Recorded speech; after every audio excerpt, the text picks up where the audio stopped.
शेतकऱ्यांनो, तुम्ही माझ्या मागे बघू शकता. येथे शेतकऱ्यांनी 3 एकरात म्हशीपालन आणि त्याच्यासोबत शेळीपालन हे दोन्ही व्यवसाय सुरू केलेले आहेत. तर म्हशीपालनामध्ये असलेलं खत, त्याचं नियोजन कसं होतं, त्याच्यानंतर तुम्ही इथं बघू शकता. त्यांनी चाऱ्याचं नियोजन केलेलं आहे जवळ-जवळ 2 एकरामध्ये. तर हे सर्व प्रकारचे जे त्यांचं नियोजन आहे, त्याच्यानंतर त्यांचं दिवसाचे जे नियोजन आहे, या बद्दल आपण माहिती जाणून घेणार आहोत या व्हिडिओमध्ये. तर व्हिडिओ तुम्ही बघत राहा.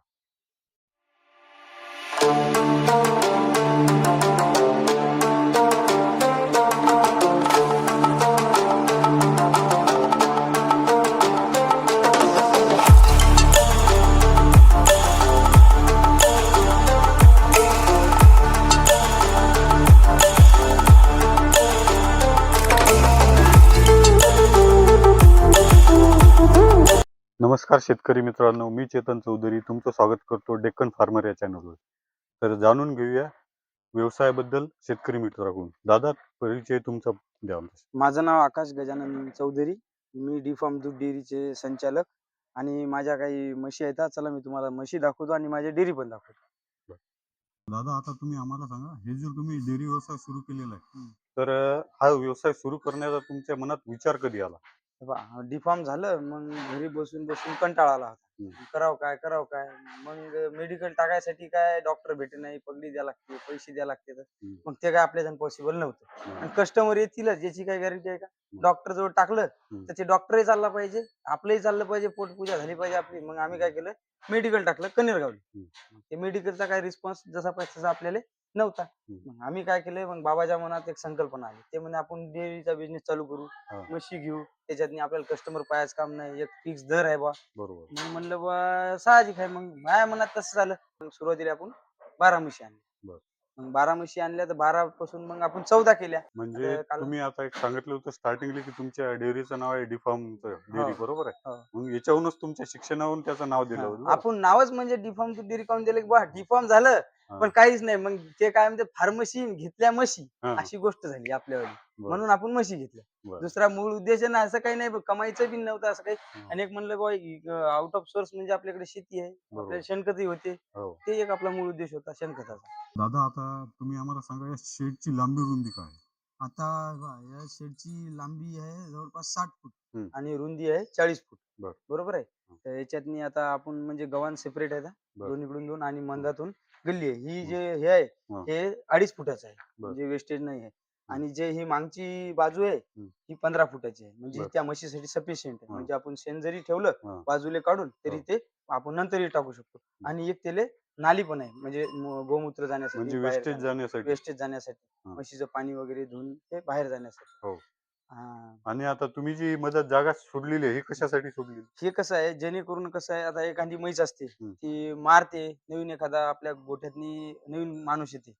तर कसं आपल्याकडे माणसं असते, आपण जर नेहमीच असलो तर काय नाही, पण जाता जाता समजा आपल्याला काही ते मान हे करल किंवा डाल पलीकडून जाऊन टाकायचं म्हणलं असं, इथे काय होते, प्रॉब्लेम होते, एखादी म्हैस लात मारल किंवा काही मारल. मग त्याच्यासाठी हे आपण जुगाड केलेला आहे बा त्याच्यातून, आणि पाहिलेलं आहे 2-3 कोट्यावर, त्याच्यामुळे आपल्या संकल्पना आली. म्हणजे यांनी जे इथं जे नियोजन केलेलं आहे, कसं आहे, प्रत्येक म्हशीला म्हणजे पर्सनल जाऊन भेटता येते सहज.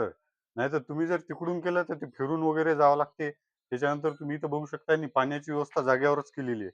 म्हणजे याच्यात पाणी जागेवरच येते आणि इथं खायासाठी पण जवळच केलेलं आहे. तर दादा, आता तुम्ही जे एवढा मोठा गोठा तयार केलेला आहे, तर याच्यासाठी खर्च किती आला तुम्हाला? गेल्या पहा आम्हाला आता आम्ही हेवी स्ट्रक्चर केलेलं आहे, म्हणजे जेणेकरून हे कसं वावर आहे, वावरात आपला तबेला आहे. मग हवा पाण्यानं उडून जाईल या हिशोबानं आपल्याला इथं पूर्ण म्हणजे ग्राउंड अर्थ टू ग्राउंड गेले जवळपास 9 लाख रुपये खर्च आला इथं. मग याच्यामध्ये कॅमेरा सिस्टम आली, याच्यातनी आपण जे काही भरती भरली याचंही आलं. म्हणजे असं जवळपास म्हणजे हे 200 याचा केलेला आपण स्पेस केलेला आहे. त्यातनी 100 बाय 40चं शेड आहे आणि हे बाकी म्हणजे याच्यातनी एवढा खर्च आलेला आहे आपल्याला हेवी स्ट्रक्चर केल्यामुळे.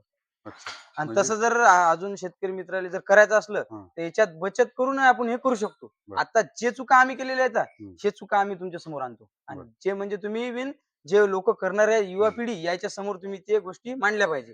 जसं की आता आम्ही केलेलं आहे, 2 एकूण जास्त खर्च केला शेडवर, तर तुम्ही या शेडवर जास्त खर्च न करता तुम्हाला जनावर कसे वाढवता येते हम्म. याच्याकडे तुम्ही लक्ष द्यायला पाहिजे. बरोबर. गोठाचा साधारण असला तरी चालते, हम्म. 2 वर्ष 5 वर्ष तुम्ही याच्यात काढा, बरोबर. म्हणजे कौलाच्या घरात काढा, सरळ हो, सरळ हो. उद्देश. नंतर तुम्ही साहेब झाल्यावर मग वर्दी घाला, हो. गाडी घ्या, तुम्हाला काय करायचं ते करा, पण अगोदर तुम्ही सायकलनच फिरा. हो, म्हणजे दादांनी सांगितलं कसं आहे, की बुवा स्टार्टिंगला तुमचा जास्त खर्च शेडवर करू नका. कारण कशी आहे ती वेस्ट इन्व्हेस्टमेंट आहे. हा, वेस्ट इन्व्हेस्ट. ते त्याच्यावर तुम्ही म्हशीवर खर्च करा, जनावर आणा. त्याच्यानंतर तुम्ही चारा जमा चारा करू शकता त्या व्यवस्थापन करा. पैशाचा. हो. आता दादा तुमच्या इथं जे एवढ्या म्हशी येतात, हे कोणत्या जातीच्या आहेत? हे आपल्याकडे मुरा जातीच्या म्हशी आहेत. बरं. मग आता ही मुर्रा म्हैस जी आहे ती ओळखायची कशी? तिचं कसं आहे पहा, हे पहा, हे गोलदार शिंग असते, हे पहा, हे असे गोलदार शिंग, हं. मस्तकाचं थोडंसं एकदम असं मोठंही नसते आणि लहानही नसते. बरं. आणि अशी मान जी आहे ना, हं. एकदम अशी दुधाची म्हैस असली की ती ओळखायची कशी, ती लांब मान असली पाहिजे आणि एकदम असं शरीर मोठं नसलं पाहिजे. बरं. आणि जे कास असते, याला काय म्हणतो आपण, जे दूध काढतो हो. याला आपण कास म्हणतो. हो. हे कास जे आहेत हे हं. अटर चारी हे बरोबर असले पाहिजे बरं. आणि हे शेपटी जे आहे ही लांब असली पाहिजे इथपर्यंत. बरोबर.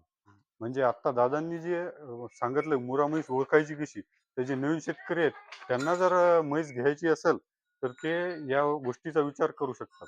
आम्हाला हे विचारायचं आहे, की जे नवीन शेतकरी आहेत, तर त्यांना जर म्हशी घ्यायच्या असतील किंवा शेड बांधायचं असेल, तर त्याच्यासाठी काही सरकारी योजना आहेत?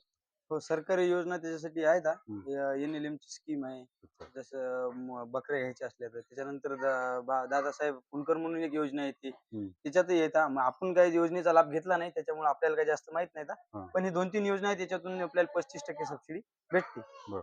म्हणजे जे नवीन शेतकरी आहेत, त्यांनी या योजनेचा फायदा ते घेऊ घेऊ शकतात. शकतात. बरोबर. आणि आता समजा म्हैस पालन जर करायचं असेल, तर NLM जी योजना आहे, त्याच्यासाठी मला वाटते काही अनुभव बी घेणं अनुभव जवळ अनुभव गरजेचं आहे. घ्यायला लागते. हं. आणि अनुभव घेणं म्हणजे कसं आहे, एक आपल्या त्या डॉक्युमेंटसाठी एक पेपर म्हणून नाही, हं. तर त्याचे ते कागदावर एक सही आहे अशासाठी नाही, पण हं. त्याच्यातून आपल्याला 2 गोष्टी शिकायला भेटतात.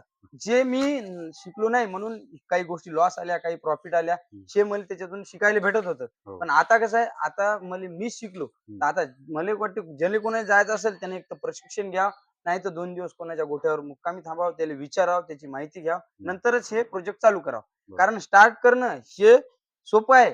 पण हो. ज्यावेळेस लॉस येते त्यावेळेस माणसाची काय हाल असते तर हे फक्त जे लॉस मध्ये गेला त्यालाच समजू शकते. बरोबर. 1 लाखाची एक म्हैस आहे. हो. 1.5 लाख आता तर 1 लाखाची म्हैस भेटत नाही. बरोबर. हे 1.5 लाख 2 लाख रुपयाची म्हैस आहे. हो. 2 म्हशी घेतो म्हणलं 3 लाख रुपये जाते. हो. जमा पुंजी त्यात लावतो आणि घाटा आला तर मग लय मोठं नुकसान होतं. म्हणून अगोदर शिकलेलं कधी बरं. दादा नंतर तुमच्याजवळ जे आता हे 15-20 म्हशी येतात, हो. तर याच्यासाठी दिवसाचं नियोजन काय? दिवसाचं नियोजन कसं आहे पहा, हं. आमचं सकाळी गोठ्यातील काम हे 2 वाजता चालू. 2 वाजता जसं की सर्व पहिले गडी उठल, हां. हे जे शेण असते हे हां. बाजूला करल, हां. त्याच्यानंतर लगेच चारा टाकल. अच्छा. चारा टाकल्याच्या नंतर ढेप भिजवलेली असते. हं. ती ढेप घेईल, प्रत्येक जनावराला 2 किलोच्या हिशोबाने काटा आहे. हं. त्या काट्यावरती वजन माप करल आणि सर्व जनावराला म्हणजे जे कमी जास्त दुधावले आहेत, कोणाला 2, कोणाला 2.5, कोणाला 3 हं. अशा प्रकारे टाकल. आणि जे काही लहान बच्चे वगैरे आहेत हं. त्याले समजा त्या हिशोबाने ते मॅनेजमेंट करल. बरं. लगेच त्याच्यानंतर ते झालं 10-15 मिनिटं त्याला आम्ही ढेप वगैरे झाले हं. की लगेच आपण धार काढायला बसतो. बरं. धार काढायला म्हणजे दूध काढायला बसली 4 वाजता दूध काढणं चालू होते समजा जेमतेम, की 6 वाजेपर्यंत आपल्याला दूध सर्व रेडी होते. बरं. म्हणजे आता तुम्ही इतक्या सकाळपासून हे चालू करता दुधासाठी, तर ह्याच्यासाठी तुम्हाला मदत कोण करते? मदत कोण नाही, आता गडी आहे आपल्याला हां. आणि बाबा आहेत, पण बाबाचं कसं आहे, बाबाचं होत नाही पॉसिबल. बरोबर. त्याच्यामुळं जी गडी आपल्या याच्यातनी 50% काम केलं तर आपण 100% याच्यातनी काम करतो. म्हणजे आपलं ध्यान लक्ष देणं आपलं काम आहे. हं. जरी ते चाऱ्याच्या टाइमला आपण नसलो इथं हजर, हं. तरी त्या टाइमला दूध काढते, त्या टाइमला आपल्याला इथे हजर राहणं काम आहे. कारण कोणती म्हैस पाय उचलते, कोणती म्हैस दूध देत नाही, काहून देत नाही, का हं. आज काहून कमी दिलं बुवा, हो. हे कारण जाणून घेण्यासाठी आपण इथं राहावं लागतं आपल्याला. म्हणजे आता हे सध्या तुम्ही सकाळचं नियोजन सांगितलं. हो. मग आता रात्रीचं नियोजन कसं असते? रात्रीचं संध्याकाळी नियोजन? तसेच नियोजन 2 वाजता आता गोठा, आता तुम्ही आलेले आहे. आपल्या गोठ्यात तुम्हाला कुठं घाण दिसते का? नाही. आता सर्व जे गोष्टी आहेत हे संध्याकाळच्या तुम्ही पाहू राहिले 2 वाजता बरोबर. समोरच्या. हं. सर्व एकदम कोठा नीट क्लीन धुवून हं. वगैरे ओके लगे. आता दूध काढणं झालं 6 वाजता दूध रेडी होती, आपल्याला कॅना गिना भरून लगे हो. ओके होती. लगेच धुवून धावून झालं, हं. लगे पाणी पाजून ओके झालं. बरं. म्हणजे आता तुम्ही यांच्या गोठ्याचं नियोजन बघू शकता. कुठेही शेण नाही किंवा मलमूत्र पडलेलं नाहीये. त्याच्यानंतर यांनी जे गोठ्याकडे स्वतः लक्ष देतात, त्याच्यामुळे जे एवढं पॉसिबल आहे. कारण की नुसतं गड्याच्या भरोश्यावर जर म्हटलं, तर काहीच दिवसात धंदा डबघाईला येऊ शकतो. बरोबर आहे दादा? हो. आता तर कधी आपल्यालाही पण त्याची सवय असली पाहिजे, माहिती असली पाहिजे. हं. नाहीतर एकदम कडी सोडून जाते कधी-कधी. हो. मग प्रश्न होते तर अजूनही याच्यात सोयी-सुविधा निघलेल्या आहेत. हं. आता तुम्ही अजून जर नेक्स्ट लेव्हल जर न्यायचं असलं, हो. तर आपण अजून गड्याला एक वेगळा एक हे म्हणून ऑप्शन म्हणून हम्म. आपण एक मशीन आणलेली आहे. अच्छा. म्हणजे मशीन आणणार आहोत. दूध 25,000 रुपयाची मशीन आहे ती हा. दूध काढण्याची. म्हणजे गडी जरी नसला हम्म. तर मॅनेजमेंट आपण 1-2 दिवसची आपण त्याच्यावर आपण करू शकतो. तर दादा त्या मशीनचं आम्हाला असं काही जाणवलं किंवा त्या काही लोक म्हणतात त्या मशीन मधून रक्तही निघते दुधीत. नाही, ते कसं आहे माहिती आहे का, निष्काळजीपणा केला हम्म. की रक्त निघते. हा. आपण लावून द्यायची आणि मग काही लोकांना कशी सवय असते, कोणाला तंबाखू खायची, कोणाला पुडी हा. खायची. नाही तर मग चाललं रे बाहेरून येतो, हे करतो, हम्म. ते करतो. मग ह्याच्याच्यानं काय होते, मग ते तसं होते. अच्छा. प्रॉपर एक लक्ष त्या म्हशीचं 5 लिटर दूध देते हम्म. आणि तिला 7 लिटर म्हणजे 5 मिनिट, 10 मिनिट असा एक त्याचा कालावधी असते. त्याच हा. टायमात ते दूध निघलं पाहिजे. बरं. नाही दिलं किंवा तिने 4 लिटर दिलं तर ते बंद केलं पाहिजे आपण. बरं. एखाद्या वेळेस बिमारी दादा आता असते. तुमचं जे चाऱ्याचे नियोजन आहे त्याच्याबद्दल आम्हाला सांगा. आता हे पहा, हे ढेप आहे. हम्म. म्हणजे आपल्या इकडे आता याला ढेपच म्हणतात, सरकी पासून बनलेली. हो. ही ढेप आपण सकाळ संध्याकाळ हे लावतो. हा. अगोदर दुसरं काही लावायचो, हा. पण त्याच्यातनी काही एवढा आपल्याला फरक जाणवला नाही. बरं. त्याच्यामुळे आपण ढेपच लावतो. बरं. त्याच्यानंतर सुक्या चाऱ्यातनी म्हणलं हा. तर सुक्या चाऱ्यातनी आपण इकडं तुरीचं सध्या जमा केलेलं आहे. अच्छा. चण्याचं नाव नव्हतं, हा. त्याच्यामुळे आपण तुरीचं जमा केलेलं आहे. हे तुरीचं आपला केलेलं गोडाऊन आहे. याच्यात सोयाबीनचं बी देत असता का तुम्ही? सोयाबीनचं सोयाबीनचंही कुटार. देतो. सोयाबीनचं दिल्यामुळे काही साईड इफेक्ट नाहीत, असे वेगळे काही जाणवले नाही. मी अगोदर मागच्या वर्षी 2 महिने चारलेलं होतं, कारण नव्हता चारा म्हणून. तर त्याच्यामुळे काय होते, फॅटमध्ये हे होते, दूध थोडंफार कमी होते, पण फॅट वाढते. आणि मग आता काय मिक्स करून देतो आपण तुरीचं आणि सोयाबीनचं. आता सोयाबीनचं होतं, मग सोयाबीनचं आणि तुरीचं मिक्स करून देतो. बरं. आणि तसंच आपल्याकडे हिरवा चाराही आहे. हिरव्या मग आपण हे चारामध्ये काय दोन्ही राहते? हिरव्या चारामध्ये 2-4 प्रकारचे असतात. तर आपल्या इकडे नेपियर लावलेलं आहे आपण. बरं. या साईडनं आपण एक एकरभर लावलेलं आहे. बरं. दादा आता इथं तुमच्या इथं एवढ्या 15-20 म्हशी आहेत. हो. तर याच्यातल्या दूध देणाऱ्या म्हशी किती आहेत? आता याच्यातल्या आपल्या 7-8च म्हशी दूध देणाऱ्या आहेत. बाकीच्या ज्या आहेत हे लहान पारड्या आहेत, अच्छा. काही गाभण आहेत. हा. असं तर त्याच्या हे आहे. एका टाइमला एक म्हैस किती दूध देते? जेमतेम जवळपास सरासरी म्हटलं हा. तर एक म्हैस 5 लिटर पर्यंत दूध देते. बरं. आता आपल्याकडे काही अशा कॅटेगरीच्या म्हशी आहेत हम्म. की त्याने म्हणजे 7+ पण दूध दिलेलं आहे. हम्म. जशी की ही म्हैस झाली. बरं. तिनं जेव्हा ही व्हॅली होती, हम्म. म्हणजे तिच्या ह्याच्यातनी तिनं जवळपास 7 लिटर पर्यंत टाइमचं दूध काढलं, म्हणजे 14 लिटर पर्यंत दूध दिलं. आणि दिवसाचं. दिवसाचं. हा. तशीच ही पण म्हैस 6, 5.5, 6 असे याच्यातनी दूध दिलेलं आहे. बरं. बरोबर आहे. हा. त्याच्यानंतर ही आपल्या मार्केट मधली म्हैस आहे. हे बरं. बाकीचे जे गुजरात मधले आहेत अच्छा. आणि हे आपल्या मार्केट मधली आहे. हिनं पण 6+ दूध आपल्या इथं दिलं, म्हणजे 12 एका दिवसाला 12 लिटर. हम्म. आणि आता ही गुजरात मधली आहे. ही हा. गुजरात मधली जी खासियत काय पहा, जी जवळपास 1.5 वर्ष झाले दूध कंटिन्यू दिलं हिनं, म्हणजे 1 ते 1.5 वर्ष. बरं. आता गाभण आहे. बरं. तर हिनं 7+ दूध दिलं 1.5 वर्ष देताना. बरं. म्हणजे एकही रुपया घाट्यात नाही ही म्हैस नाही. 1 लाखाच्या घरात आणली होती. पूर्ण पैसे हिचे वसूल झालेले आहेत. बरं. आता गाभण आहे, तर आता आपण हिचं दूध स्वतःहून सोडलेलं आहे. हम्म. दूध देते पण आपण सोडलेलं आहे, कारण ते सुकून जाते त्याच्यामुळे. ते आता समजा तुम्ही जे सांगितलं काही गुजरातून पण आणलेलं आहे हो, त्याच्यात. हो. तर मग आता लोक असे म्हणतात किंवा जे तिकडे दूध काढून दाखवते हो. तिथे जास्त असते, हो. इकडे आल्यावर कमी होते. तर त्याच्याबद्दल काय म्हणणं आहे तुमचं? हो, तिथं गेल्यानंतर कसं आहे, तिथं गेल्यानंतर फसवेगिरी थोडीफार होतेच. बरोबर आहे. कारण आपल्या मार्केटमधले आपले लोक नसतात. हो. त्याची भाषा आपल्याला समजत नाही. बरोबर. मग आपल्याला त्याच्याबद्दल काहीतरी माहिती घेऊन इकडून गेलो पाहिजे. आपण काहीतरी शिकलो पाहिजे. बरोबर. मग तसं फसवेगिरी होती आणि तेवढ्या माझ्यासोबत काही हे झालेलं नाही. कारण माझ्या कॉन्टॅक्ट मधून मी गेलो होतो. हा. आणि मग त्याच्यानंतर आपल्याला जर नेक्स्ट लेवल काहीतरी करायचं असेल, तर आपण जिथं कुठं ब्रीडिंग वर काम केलं, तर अच्छा. मला वाटेल लक्ष दिलं तर चांगलं आहे. आता हे पहा, जसं की ब्रीडिंग वर म्हणलं, ह्या अशा पारड्या तयार केल्या. आता स्वतः तुम्ही गुजरात घरी तयार केलेलं आहे? हे पारड्या तयार झालेल्या आहेत आपल्या इकडे. हम्म. तर हे पारड्या कसं आहे, आपल्याला माहित आहे फसवेगिरी व्हायचं कामच काम नाही. नाही. आपल्या मार्केट मधला माणूस आपल्याला 100% तर खोटं बोलणार नाही, 10% बरोबर. खोटं बोलू शकते. मग ही पारडी तयार केल्यानंतर आपल्याला माहिती आहे की 100% ही एका वेतात पहिल्या वेतात दूध नाही देणार, पण दुसऱ्या वेतात दूध देते म्हणजे देते. बरं. आणि प्लस म्हणजे हे 1 लाखाची म्हैस आपल्याला विकत आणायचं काम नाही.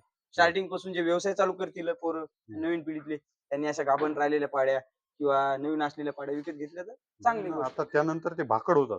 हो. तर त्या काळात तुम्ही काय करता त्या म्हशीचं? भाकड असल्यानंतर काय नाही, त्याला आपण अलग याच्यात बांधतो आणि त्याचा काय भाकड काढ काय जास्त दिवस नसतो. अच्छा. गुजरातच्या म्हशीचा भाकड काढ हा कमी दिवस असतो. अच्छा. त्याच्यामुळेच आपण गुजरातच्या म्हशीला प्राधान्य दिलेलं आहे. बरं. जे बाहेर आपण पाहिलेले आहे. आता आपल्या इकडे जी म्हैस आहे, ही म्हैस काय 3-4 महिने आपल्याला दूध देते. बरं. गावरान म्हैस आहे. आता ही विकत घेऊन येईल 4 महिने झाले जणून लगेच भाकड झाली. बरं. गाभण राहिली की भाकड होऊन जाते, तिचं दूध एकदम कमी होऊन जाते. तिकडल्या म्हशीचं कसं आहे, भाकड काळ कमी आहे. तुमच्या इथं म्हशी आहेत समजा, तर या म्हशीचं दूध वाढण्यासाठी काही तुम्ही देता का असं बाहेरून? दूध वाढण्यासाठी तर आपण काही तसं वेगळं काही देत नाही. फक्त कसं आहे, कॅल्शियम वगैरे हे ते चालू असते. तर कॅल्शियम दिल्यापेक्षा आपण देशी फॉर्म्युला आहे आपल्याला. जसं की गूळ आणि याचं सरसोचं तेल असते, हे आपण एक दिवस हप्त्यातून गरम करून सर्व म्हशीला देत असतो. बरं. अं, ते दूध वाढण्यासाठी समजा. हा, दूधही वाढते आणि रोगप्रतिकारक शक्ती त्याची वाढून राहते. बरं. म्हणजे जास्त बिमाऱ्या येत नाहीत. हा. जेमतेम आता जास्त तर करून माझ्या कुठ्यावर डॉक्टरची येण्याची संभावना कमीच आहे. बरं. कारण स्वतः मीच ते मॅनेजमेंट करतो आणि आता ते हप्त्यातून एक वेळ दिल्यावर त्याची समस्या दूर होते. बरं, तुम्ही आता स्वतः डिफार्म झालेलं आहे तुमचं, तर म्हशीला आता दुसऱ्या कोणत्या असं समजा मेडिसिन वगैरे काही देता का तुम्ही? मेडिसिन मी स्वतः देतो, असं काही नाही आहे. डॉक्टरच्या सल्ल्याने देतो. जे म्हणजे कसं आहे, मी मानवाबद्दल मला जास्त माहिती आहे. आपल्याला बरोबर. याच्यात काम केलं नाही आपण या फील्डमध्ये तर. हो. बरोबर आहे. तर मग त्याच्याकडून मी थोडंफार शिकण्यात आलो आणि 2-4 औषध गोळ्याचे प्रॉपर जे नाव माहीत आहेत. मेनोलेक्स झालं, न्यूरोबॅन झाले, अशा गोळ्या मला त्याचे ते माहीत आहेत. ते मी त्यांनी इंजेक्शन टोचणं ही माझी जबाबदारी आहे. मी माझ्या याच्यावर टोचतो. बरोबर. मला टोचता येते. मग आता हे समजा म्हशीवर येणारे समजा मोठे मोठे रोग कोणते आहेत असे माहिती आहे का? रोग 2-4 आहेत आपल्या इकडे जास्तीत जास्त येणारे. जसे हा. की थनेला म्हणून येते, हिंदीतील थनेला रोग म्हणते तर. जसे की मस्टायटिस. हम्म. ते काय होते, खाली घाण असली हम्म. किंवा दूध काढून लगेच त्या म्हशीचं कॅल्शियम डाऊन झालं, ती म्हैस खाली बसते. बरोबर. त्याच्यामुळे काय होते, मस्टायटिस हा रोग होतो. मस्टायटिस झाल्यानंतर म्हशीचं दूध एकदम कमी होऊन जाते बरोबर. आणि तिचं आचलही बंद पडते. त्याच्यानंतर दुसरं म्हणजे तोंडखुरी येते म्हशीचं. असे 2-4 रोग आपल्याला याच्या म्हणजे बाकी मला त्या रोगाशिवाय मला झुंजायचं कामच नाही पडलं जास्तीत जास्त. बरोबर. मस्टायटिस हा रोगामुळे मी खाऊन गेलो होतो. हा. 2-3 म्हशीला मस्टायटिस झाले होते. तर मला जवळपास 30-40 हजार रुपये खर्च आला. बरं, म्हणजे तुम्ही सांगितलं की आता जास्तीत जास्त रोग होणारे कोणते आहेत, की तुमच्या इथं अस्वच्छता असते अस्वच्छता. त्याच्यामुळे. पण आता तुम्ही यांचा कोठा बघितला असेल तर इथं पूर्ण स्वच्छता ठेवलेली आहे यांनी. याच्यामुळे यांच्या इथं काय तेवढे रोग आलेले नाही. आले नाही.